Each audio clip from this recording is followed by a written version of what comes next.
35,000 BTUs. What do you guys think of this thing?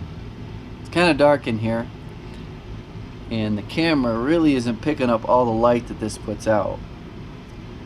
But look at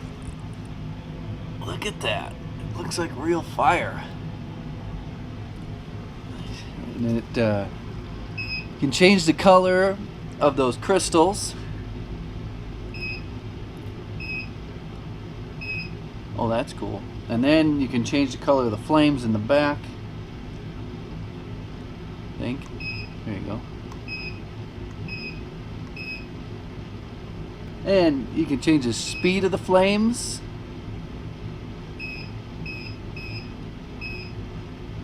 What else can you do? Oh, there's a timer to turn it on and off. I already talked about this, but I didn't have these little crystal things inside the window. Everything's being operated with this remote. So I got the heater on.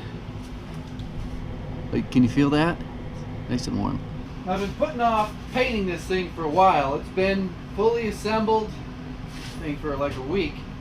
I got distracted last Friday night when I was supposed to paint it. I'll pull the glass off, pull the unit out. I think I'm going to paint it right here. Alrighty.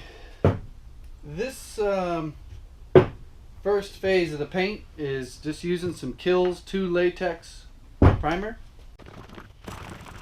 I'm not going to be filtering this. I'm just going to dump it in and spray it. Mainly because this is not the finished coat. I'm pressed for time, and I'm going to sand everything with probably a 220. So with a lot of sprayers, you dilute it to get it to a consistency that sprays good. As you can see,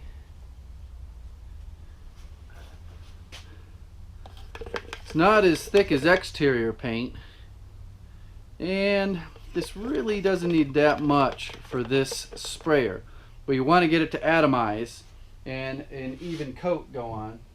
So you got a little bit of water here, and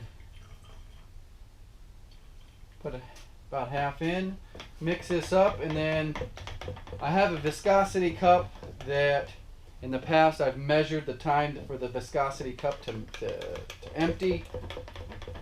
So when you do it often enough, or just enough times with enough different paint,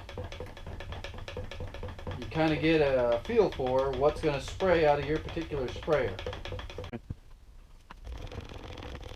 I'm using a 2mm tip, and if you have a spray gun like this, this is the green color. So there's blue for like your clear coats, red for a thick exterior paint, and blue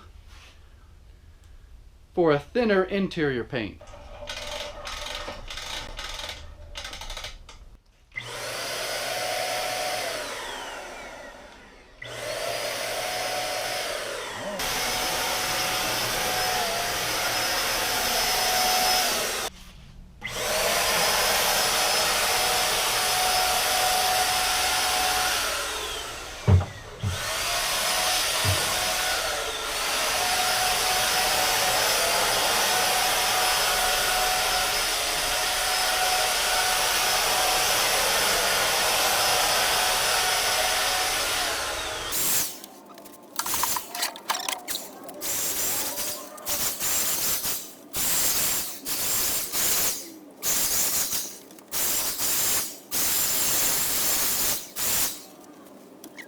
Once you get a coat of primer on, you can actually see where or if there are any imperfections that need to be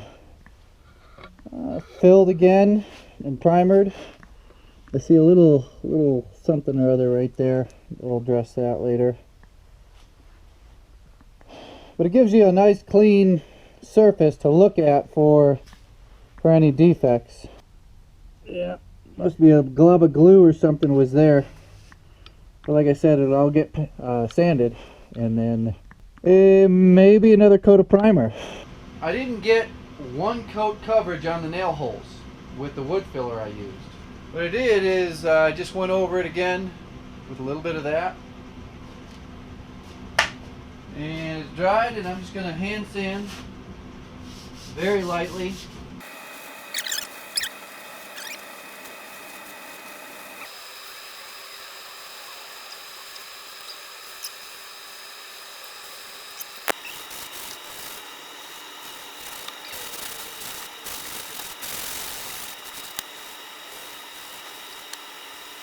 This is some more primer. Gonna get 2 coats of primer. Just experimenting and trying to learn how to get the best finish on this.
So that coat went on a little heavy.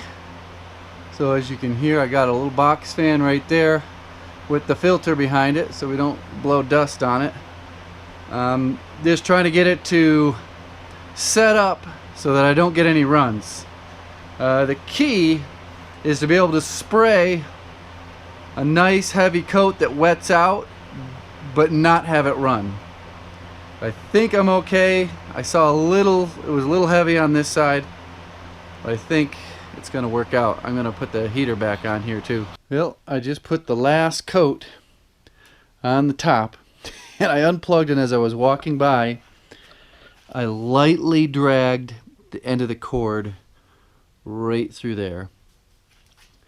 So what I did is I hit it with a little bit more paint, and I'm not gonna put the heater on or the fan on, and just it's pretty cool in here now. And wouldn't you know it, the battery conked out right when I was talking. Well, I got lucky. This is an example. Hopefully you could see it a little bit in the before. I had to run in and get a battery, but I dragged the cord, went straight through my last coat, which is my hammer coat. Real heavy. Don't have to worry about it running because it's a flat surface. And what I did is I gave it a quick shot of some more paint to keep it wet, and it's virtually disappeared, which is what I was hoping it would do. So I'll let this sit here for 20-30 minutes before I get the fan on it and the heater going again, and then I'll put it all together and show you what it looks like. Well, I have to say, this thing is pretty darn cool. For an electric fireplace, well, I didn't really even know these things existed.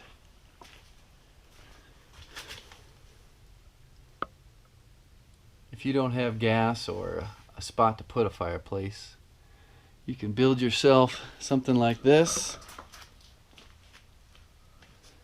and have a pretty nice feature, or I really don't know what to describe it as. Leave your comments below. What do you think of an electric fireplace? What do you think of this electric fireplace? Keep in mind, this is for a situation where you don't have a gas hookup, or you don't have an existing fireplace built into your house. I think this is a cool option. 2 settings for the space heater. I'm looking through the screen on the camera, and it doesn't quite do the color justice of what's actually on the this fireplace here. So this is it for this project. I will post pictures of this installed in a house on Instagram. There's not much to the installation. The top comes off. This whole upper crown molding thing comes off. This comes out. The legs are attached to the housing. And basically you just assemble it, push it up against the wall, and plug it in.